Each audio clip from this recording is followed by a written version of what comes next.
Bonjour les amis, je suis super content de vous retrouver aujourd'hui. Aujourd'hui, vous le voyez, on est en extérieur et on va faire une grosse vidéo. Ça va être vraiment un truc énorme sur ma chaîne.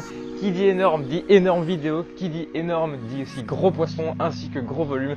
Et aujourd'hui, on va parler de quoi? On va parler de mon bassin de 15 000 litres.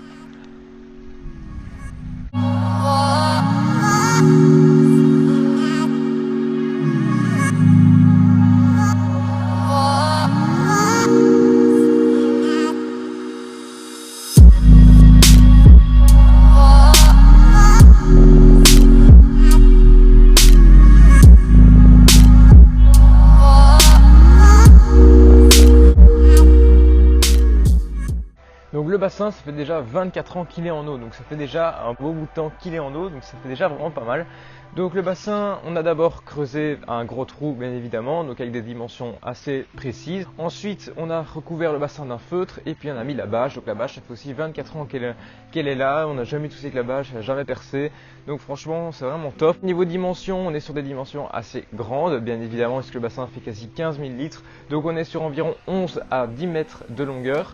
On a environ 6 mètres de largeur à certains endroits et on a jusqu'à 1,40 m de profondeur, ce qui est vraiment beaucoup, et donc ça nous fait un total de 15 000 litres. Donc niveau filtration, on a un très gros filtre de chez Aquatic Science qui est énorme. Donc on a changé la filtration il y a environ 6-7 ans.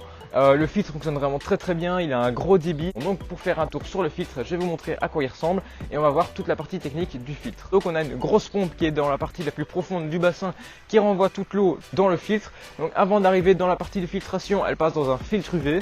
Donc ce filtre UV va enlever toutes les bactéries et toutes les microalgues qui sont en suspension dans l'eau. Ensuite elle passe dans un pré-filtre qui va arrêter toutes les merdes des poissons qui sont là. Donc on doit le nettoyer environ tous les 2 jours, sinon il s'encrasse. Donc ça ne fait plus très bien son rôle de filtration. Ensuite elle passe dans des grosses brosses, je ne peux pas vous filmer parce qu'il faut démonter tout le filtre pour vous montrer les grosses brosses. Donc il y a 8 grosses brosses qui vont arrêter toutes les crasses qui seraient peut-être passées et qui vont bien épurer l'eau. Et ensuite on passe dans des centaines et des centaines de pierres poreuses comme cela qui vont filtrer mais toute l'eau du bassin. Donc c'est vraiment une filtration biologique énorme qui est équivalente à ce bassin de 15 000 litres. Et en plus de ça, on a des roches qui font aussi décor mais qui sont très poreuses et qui vont filtrer l'eau du bassin. Donc de base, l'eau est un peu plus haut, mais à cause des grosses chaleurs, l'eau a diminué. Donc on va rajouter bien évidemment de l'eau. On attend juste que les grosses chaleurs passent. Puis après, quand il y aura de la pluie, ça va aussi un peu remplir le bassin. Donc au niveau de la plantation, vous allez nous dire que dans le bassin, on n'a aucune plante, donc c'est pas bon. Et ça c'est faux. C'est totalement faux parce qu'en fait, tout le contour du bassin est contourné de plantes qui se développent aussi dans l'eau. Donc là, en fait, en été, les plantes commencent à se développer dans l'eau. Donc les racines sont carrément dans l'eau. Donc ça consomme les nitrates, donc ça fait vraiment le même cycle écologique que dans un aquarium. Toutes les berges, il y a ces plantes là, donc c'est vraiment super naturel. Les poissons, des fois les petits poissons rouges, ils se réfugient dedans pour aller pondre même, surtout au printemps. Là ici, les carpe-koi, ils ont bouffé tous les œufs, donc il y a des années, il y a des survivants. Là je ne pense pas qu'il y ait de survivants parce que les carpe-koi étaient à fond sur les œufs. Dès que les poissons rouges ont commencé à pondre, toutes les carpe-koi sont arrivés, ont bouffé tous les œufs. C'était un vrai carnage, mais franchement là ici, il y a pas mal de petits micro-organismes comme des larves de moustiques qui se développent. Elles peuvent aller les chercher, elles chipotent vraiment pas mal dans ces plantes là, et ça leur fait vraiment à mon avis super plaisir d'avoir ces plantes là avec elles. Donc au niveau de la population, on a pas mal de carpe-koi, donc on en a environ 12. On a aussi pas mal de petits poissons rouges, on en a une grosse dizaine, et donc ce qui nous fait une population assez complète pour la taille du bassin. Donc là ici on ne rajoute plus rien parce qu'on ne peut pas dépasser ce palier, parce que sinon ça va faire beaucoup trop de pollution par rapport au niveau de filtration que l'on a. Donc les carpe-koi, on a vraiment des très grosses et des très vieilles. Donc il y en a qui sont même plus âgées que moi, donc c'est assez impressionnant. Il y en a qui ont quasi 20 voire 22 ans. Donc on a pas mal de grosses carpe-koi, comme la grosse orange que vous voyez ici à l'image. Donc elle a vraiment plusieurs années devant elle déjà. Je pense qu'elle a quasi 20 ans, voire même un peu plus. Le gros bleu et blanc aussi que vous voyez ici, il est aussi très âgé. Il est quasi là depuis que le bassin est mis en eau. Donc lui, elle a eu aussi une histoire un peu particulière parce qu'en fait il a failli se faire attraper par un héron, mais au final il a survécu parce qu'en fait le héron n'a pas su l'attraper, mais il a eu comme un coup au niveau de la nageoire et tout s'est super bien cicatrisé, donc il a eu pas mal de chance. Il y en a une autre qui est beaucoup plus petite, qui n'est pas aussi grosse que les autres, mais qui est aussi très âgée, qui a 18-20 ans. Donc tous ces carpe-koi sont plus âgés que moi, donc c'est impressionnant quand même pour un poisson.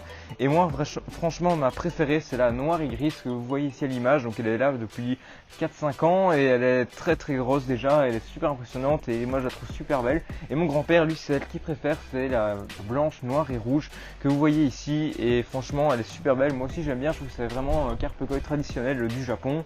Et on a aussi un tancho, donc lui c'est un carpe-koi qui est toute blanche et qui a juste un rond rouge au-dessus de la tête, donc qui fait penser au drapeau du Japon. Donc là, au début de ces années, quand on l'avait ici, son rond rouge était très très gros et au fur et à mesure que le poisson a grandi, son rond a ratréci. Donc c'est un peu dommage, mais ça reste quand même un poisson très joli, très sympa. Et voilà. On a aussi pas mal de petits poissons rouges qui se sont reproduits, donc il y en a une grosse dizaine.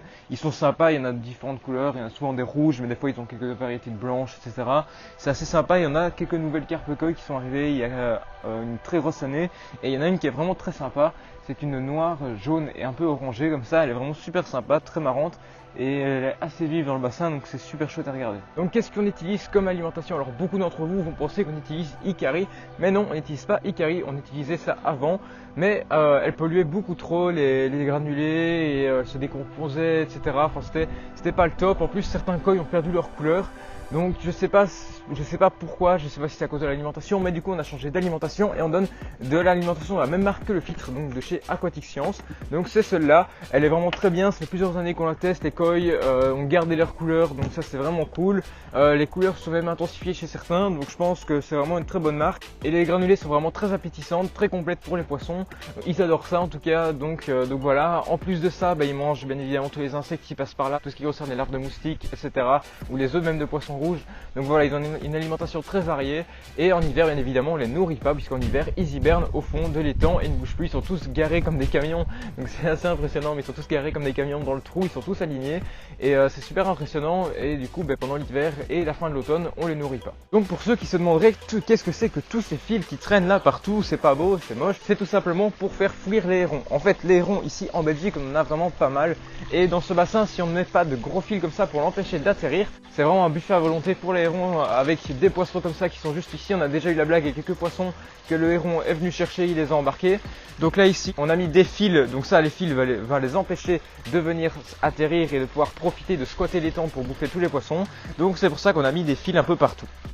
Donc voilà les amis, c'est la fin de cette vidéo, j'espère qu'elle vous aura plu. Moi en tout cas j'ai vraiment été super content de vous faire ce tournage avec toutes les carpes koi, avec tout ce bassin, être dehors comme ça en plein soleil, c'est vraiment cool.